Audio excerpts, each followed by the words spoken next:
রকমের ষড়যন্ত্র করতেছে এবং এদের গ্রেফতার করা উচিত ছিল এই অন্তর্বর্তীকালীন সরকার আসার সাথে সাথে তালিকা করে। আমরা দেখেছি একটি জায়গায় ছিল, তাদেরকে গ্রেফতার করেনি, অথচ তারা সেখান থেকে ভারতে গিয়েছে। ভারতের পেপার পত্রিকায় দেখা যাচ্ছে কেউ বলেছে ৪৫,০০০, কেউ ৪৭,০০০ এই আওয়ামী দোষকদের সেখানে আধার কার্ড দিয়েছেন। এরা সেখানে থেকে পার্শ্ববর্তী থেকে দেশে থেকে এরকম ষড়যন্ত্র করতেছে। আজকের সবচেয়ে বড় ষড়যন্ত্র হচ্ছে বিএনপির বিরুদ্ধে।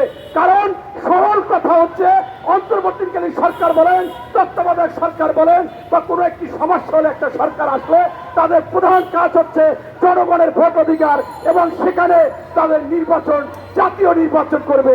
আমরা শুরু থেকে দেখতেছি আপনার সংস্কার আগে না নির্বাচন আগে, স্থানীয় সরকার নির্বাচন আগে নাকি মূল নির্বাচন আগে, বিচার আগে নাকি, এরকম এক একটা ইস্যু করতে করতে করতে করতে আজকে ইস্যু নিয়ে আসছে পিআর পদ্ধতি। আপনারা দেখেছেন যে আপনার পিআর পদ্ধতিতে যারা যা বলতেছে আশ্চর্য।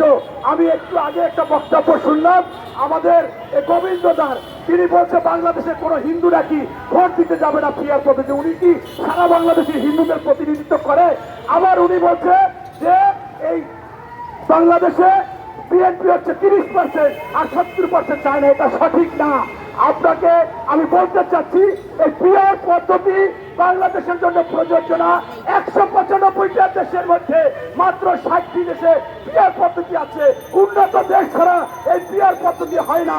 কারণ এখানে যারা এমপি হবে তাদের কাছে মানুষ যাবে, তাদের দেখে শুনে ভোট দেবে, ওই অঞ্চলের লোককে ভোট দেবে।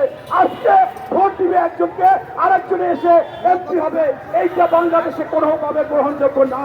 তাই বলবো এই সমস্ত ষড়যন্ত্র বাদ রেখে আমাদের অন্তর্বর্তীকালীন সরকারকে আবেদন জানাবো, দ্রুত যে সময় নির্বাচন দেওয়ার কথা সেই সময় তফসিল ঘোষণা হবে, ফেব্রুয়ারিতে নির্বাচন হবে।